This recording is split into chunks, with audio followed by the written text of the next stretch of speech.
안녕하세요. 생활법률을 쉽게 풀어드리는 법무법인 지편전입니다. 오늘은 많은 분들이 이게 진짜 처벌돼 하고 궁금해하는 주제, 바로 카톡으로 욕하면 정말 처벌받을 수 있을까? 입니다. 실제로 이 문제로 경찰 조사를 받는 사람들이 생각보다 많습니다.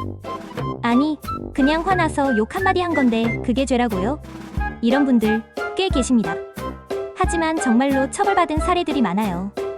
먼저 실제 사례 하나를 볼게요. 직장인 A씨는 동료와 업무 문제로 다툼이 있었습니다. 퇴근 후 화가 난 A씨는 카톡으로 이렇게 보냈습니다. 야, 너 진짜 뇌 있냐? 사람 좀 대라. 다음날 평소 말이 없던 동료가 경찰서에 고소장을 제출했습니다. 그리고 얼마 후 A씨에게 경찰 조사 출석 통보가 왔죠. 모욕죄 혐의 조사 통보서. A씨는 당황했습니다. 아니, 단둘이 한 대화인데 이게 무슨 모욕이야? 하지만 수사 결과는 벌금 50만 원. 법원은 인격적 비하의 표현으로 사회적 평가를 떨어뜨릴 수 있다며 모욕죄를 인정했습니다. 여기서 핵심은 공연성입니다. 형법 제311조에는 공연히 사람을 모욕한 자는 1년 이하의 징역 또는 200만 원 이하의 벌금에 처한다라고 되어 있습니다. 여기서 공연히는 여러 사람이 알 수 있는 상태를 말합니다. 예를 들어 단체 카톡방처럼 여러 명이 있는 곳에서 욕을 하면 당연히 공연성이 인정됩니다. 그런데 1대1 대화는 어떨까요? 많은 분들이 1대1이면 괜찮지 않나요? 라고 생각하지만 꼭 그렇지 않습니다. 대법원 판례에 따르면 1대1 대화라도 모욕적 표현으로 인해 상대방의 사회적 평가가 떨어질 수 있다면 모욕죄가 성립합니다. 특히 요즘은 캡처나 녹화가 너무 쉽기 때문에 단 한 사람에게만 보냈더라도 그 내용이 퍼질 가능성이 있다고 본 겁니다. 실제 또 다른 사례도 있습니다. B씨는 연인과 이별 후 감정이 격해져 너 진짜 미친 거 아니냐라는 메시지를 보냈습니다. 상대는 이를 모욕죄로 고소했고 B씨는 벌금 30만 원을 물었습니다. 법원은 비록 연인 관계였더라도 인격을 심하게 모독한 표현으로 사회적 평가를 저하시킬 수 있다고 판단했죠. 반대로 짜증난다나 진짜 왜 그래 같은 말은 단순한 감정 표현으로 보고 무죄가 난 경우도 있습니다. 결국 기준은 상대방의 인격적 가치를 침해했느냐입니다. 이쯤에서 많은 분들이 궁금해하십니다. 그럼 어디까지가 모욕이고 어디까지가 그냥 말실수인가요? 예를 들어 너 멍청하다 너 수준이 그거냐? 이런 말은 인격 모독으로 볼 수 있습니다. 반면 그건 잘못한 것 같다. 너 너무 감정적이야 정도는 비판의 범주로 봅니다. 즉, 비판과 비난의 차이입니다. 이번엔 직장 단체방 사례를 하나 더 볼게요. C팀장은 회식 자리에서 팀원이 실수를 하자 다음날 단체 카톡방에 이렇게 썼습니다. 어제 그 실수 정말 한심했다. 정신 좀 차리자. 그 말을 들은 팀원 D씨는 공개적으로 망신을 당했다며 모욕죄로 고소했습니다. 이 사건은 벌금 100만 원으로 마무리됐습니다. 왜냐하면 단체방이라는 공개된 공간에서 한심하다라는 표현은 인격적 모욕으로 해석될 수 있기 때문입니다. 그렇다면 반대로 상대가 먼저 욕을 했어요. 나도 그냥 맞받아쳤을 뿐인데요. 이런 경우는 어떨까요?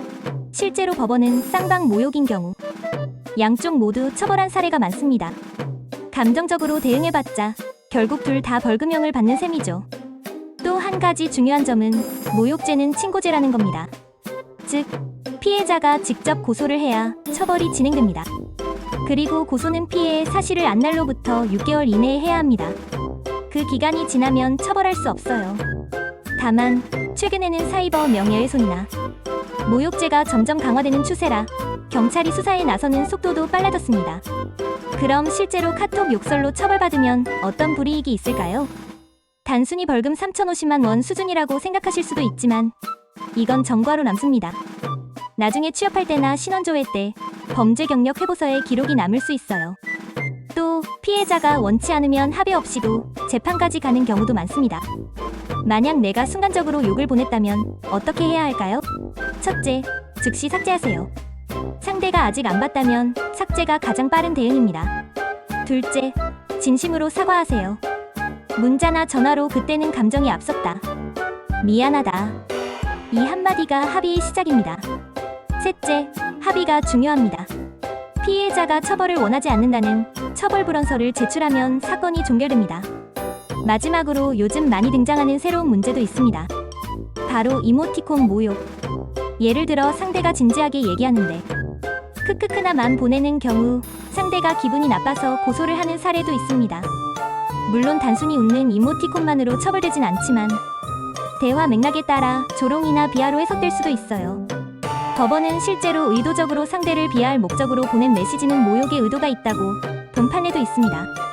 이 모든 걸 정리해볼까요? 첫째, 단체방 욕설은 거의 100% 모욕죄에 해당합니다.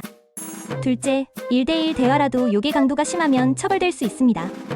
셋째, 감정 표현은 괜찮지만 인격 모독은 절대 안 됩니다. 그리고 넷째, 모욕죄는 결국 기록이 남는 범죄이기 때문에 그냥 한마디였는데라고 생각하면 정말 큰 오산입니다. 카톡은 편애하지만 동시에 영원히 남는 증거입니다. 순간의 감정이 내 인생의 기록으로 남을 수도 있죠. 그러니 화가 나더라도 잠깐만 멈추세요. 이 말을 보냈을 때 나중에 법원에서 읽혀도 괜찮을까? 이 생각 한 번만 하시면 불필요한 사건 대부분은 막을 수 있습니다. 지금까지 법무법인 지편전이었습니다. 카톡 욕설, 정말 가볍게 볼 문제가 아닙니다. 생활 속에서 꼭 알아야 할 법, 저희가 매주 쉽게 풀어드리겠습니다. 구독과 좋아요는 여러분의 권리를 지키는 첫걸음입니다. 감사합니다.